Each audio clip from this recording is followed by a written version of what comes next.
Bom dia a todos, que a paz de nosso Senhor e Salvador Jesus Cristo esteja contigo, meu irmão e minha irmã.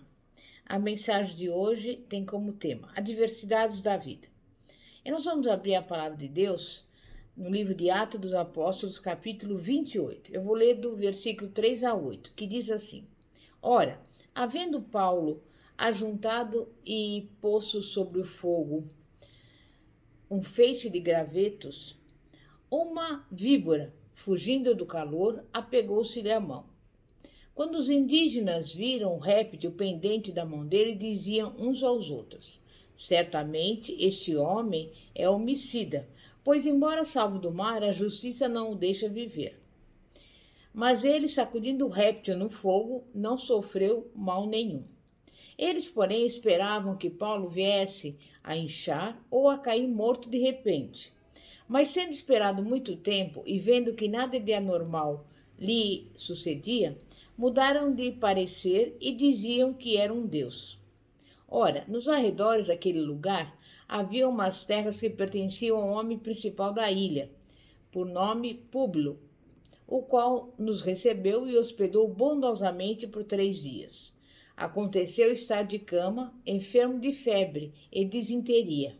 O pai de Públio, Paulo, foi visitá-lo e, havendo orado, impôs-lhe as mãos e o curou. Meu irmão e minha irmã, inicialmente, nós podemos responder a essas perguntas. Você está onde gostaria de estar? Não foi um furacão de tragédias que jogou você nesse lugar? Onde você está faz parte do mapa da sua viagem? Nem sempre podemos responder positivamente a essas perguntas. A situação piora quando estamos onde não planejamos estar. O tempo passa e a mudança não chega. O retorno à direção ideal para nós não acontece. Mas por que esses atalhos na estrada? O que fazer nessas paradas da vida? Observe o que aconteceu certo dia com o apóstolo Paulo. Ele estava indo na direção de uma grande conquista, viajando para a cidade de Roma, onde encontraria grandes líderes políticos da sua época e teria oportunidade de compartilhar com eles o cristianismo. Porém, na viagem, ele e seus companheiros enfrentaram um grande temporal que destruiu toda a embarcação e os forçou a nadar até uma ilha chamada Malta. Não era plano deles parar em Malta. Antes do naufrágio, quando os ventos e outros perigos açoitavam o navio, Paulo já afirmara para todos que Deus lhe garantira a conquista do objetivo. Então, por que é necessário, no mar da vida, sermos forçados a parar em ilhas onde não planejamos estar? Em Malta estava chovendo, fazia muito frio e, ainda mais, Paulo ficou 3 meses nesse lugar. Nesse texto, Paulo foi picado por uma cobra venenosa e os nativos da ilha sabiam que a morte era certa. Para os parcos recursos humanos, principalmente ali, não havia saída. Mas Paulo sobreviveu. Por mais maduro que você seja, nas ilhas você crescerá um pouco mais. Você andando com Deus tem capacidades sobrenaturais. Aquela ilha foi muito providencial, pois no temporal em alto mar eles perderam tudo. Paulo e todos os companheiros de viagem teriam morrido de fome se não parassem ali. Mas não foi somente isso. Não receberam somente o sustento para sobreviverem. Em Malta, também foram reabastecidos para prosseguir viagem e com melhores suprimentos. Isto é, ganharam muitos presentes para levar na continuação da viagem. Nossa vida é saqueada pelas adversidades e outras vezes, para sobrevivermos, temos que jogar fora coisas de grande valor. Daí, uma parada imposta por Deus, mesmo quando não compreendida, sempre faz muito bem, pois também sempre será um poço de restabelecimento. Paulo viajava como prisioneiro. A tempestade em alto mar arrebentou com o barco, com a sua prisão, mas não arrebentou com Paulo. Ele agora estava mais livre e solto naquele lugar. As tribulações são usadas para quebrar algemas, curar traumas que nos amarravam, arrancar empecilhos que nos limitavam e gerenciavam o nosso comportamento, ampliando assim o nosso espaço de ação. A verdade é que era de fato necessário parar naquela ilha para reabastecerem, para abençoarem outras vidas, para conhecerem um pouco mais sobre o poder de Deus, para se libertarem das amarras que os prendiam. O que Paulo fez naquele local? Paulo ajuntou gravetos. Ajuntar gravetos é trabalhar, é assumir e desenvolver tarefas, por mais simples e humildes que sejam. Muitos estão adoecendo nas ilhas porque ficam esperando pelos outros, tentando tirar ao máximo vantagem de serem vítimas de fatalidades. Reaja. Na igreja, no trabalho, em casa, faça mais, se esforce mais, ajunte gravetos. Em Malta, Paulo descobre muitos enfermos e se dispõe a ajudá-los. Observe, primeiro foi o trabalho braçal, depois o espiritual.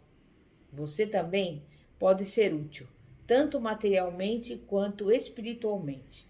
Semeie o evangelho no lugar onde você está, de uma forma relevante, prática e com criatividade. Na ilha, Públio era um homem de recursos, mas esses eram insuficientes para levar a cura física até o seu pai. Muitos outros moradores não eram náufragos e possuíam casa e comida, mas não gozavam do que Paulo possuía, o dom da cura. A mão que saiu cheia de recursos da ilha foi a mão que ajuntou gravetos. Foi a mão colocada sobre os doentes e que ministrou bênçãos. Foi a mão mordida pela cobra e que venceu o mal. Não fique tentando explicar por que isso lhe aconteceu ou por que você está onde está. Você percebe no texto bíblico que Paulo foi acusado injustamente. Porém, não há registro de resposta ou explicação da parte de Paulo.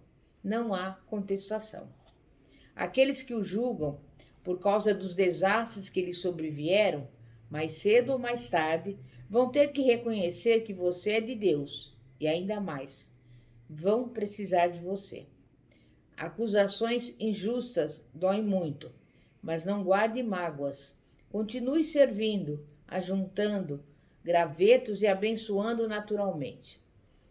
Eles também vão mudar de parecer sobre você. Cada segundo que passa, sem a chegada de solução, alimenta nosso desânimo. A comodidade vai promovendo a nossa adaptação, nos instalando e enraizando na ilha onde fomos lançados. Mas isso não aconteceu com Paulo. 3 meses depois do desastre, um navio alexandrino que invernara na ilha seguiu viagem para Roma. Lá estava a oportunidade para o apóstolo prosseguir viagem. Apesar do sucesso na estadia, do seu espaço conquistado, Paulo não pediu nem a Deus e nem aos homens para continuar estabelecido ali. Ele partiu. Não há relato na Bíblia sobre o julgamento de Paulo. Acredita-se que o caso tenha sido arquivado e depois de 2 anos de espera, Paulo recuperou a sua liberdade. As tragédias, as mudanças de rota, as paradas bruscas não são o fim da nossa caminhada. É possível chegar ao objetivo apesar das interrupções.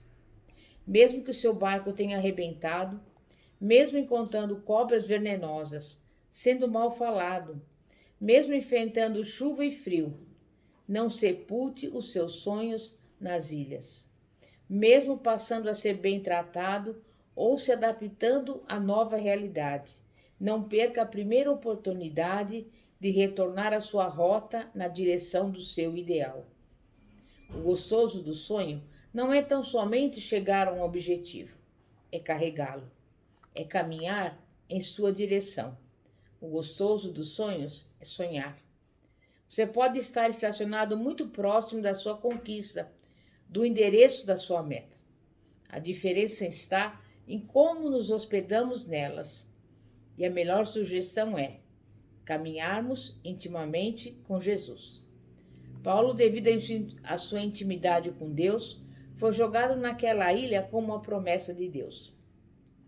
Com Jesus na ilha, você tem força para superar todos os adversários, amor para investir naqueles que já falaram mal de você, suprimentos para você sair melhor do que entrou, e esperança para não se acomodar e desistir, por mais tempo que demore a solução. Com Jesus, a sua ilha será apenas uma fase. Malta, do grego melita, quer dizer refúgio. De fato, aquele lugar, inicialmente estranho, se tornou um grande e abençoado refúgio para os náufragos. Jesus lhe ajudará a rever a definição do lugar onde você está. De repente, não uma antessala do inferno, pode ser o seu refúgio de tempestades e local onde outros tantos privilégios estão à sua disposição. Aproveite melhor essa parada. Você já assumiu um compromisso sério de caminhada com Jesus? Ele está no barco do seu coração? A vida só tem sentido quando a gente vive intensamente com Jesus. Se não for o seu caso, tome agora a decisão de realmente receber e aceitar o Senhor Jesus, não apenas como Salvador, mas como Senhor da sua vida.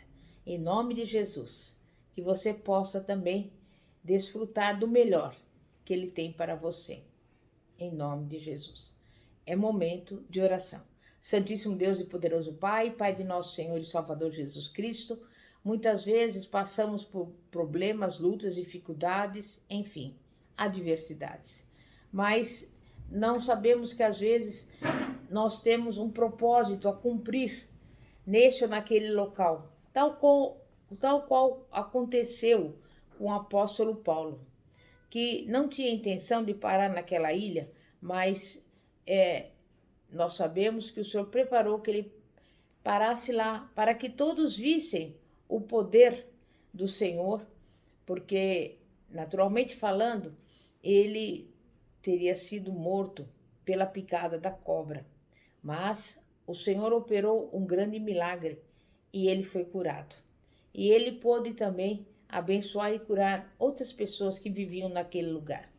Então nós te louvamos, te agradecemos, porque muitas vezes não entendemos os caminhos do Senhor, não entendemos os seus propósitos, mas nós sabemos que tudo tem realmente um propósito na vida. Quero nesse momento abençoar as pessoas que estão doentes, as pessoas que estão chorando, porque nós sabemos que a palavra de Deus nos assegura que o Senhor já levou sobre si as nossas doenças e pelas suas pisaduras nós já somos sarados. Também quero falar com aqueles que estão passando por necessidades e pedir agora que o nosso Deus, o Todo-Poderoso, Jeová Jireh, envie a provisão até você. Ainda quero falar com você que está com problemas no lar e na família. Você que está com problema de briga, discussão, gritaria e até mesmo violência. Deus de poder, visita esse lar e essa casa, repreende todo o mal que estiver ocorrendo no seio dessa família. Coloca nesta casa a união, a harmonia, a paz que excede todo o entendimento e principalmente o amor do Senhor. É o que eu peço e desde já agradeço em nome de Jesus. Pastora Fátima, da Igreja Evangélica Apostólica Poder de Cristo, situada na Avenida Ouro Fino, 2212, Bosque dos Eucaliptos, São José dos Campos. Que a paz de nosso Senhor e Salvador, Jesus Cristo, esteja contigo. Glória a Deus, aleluia. Amém e graças a Deus.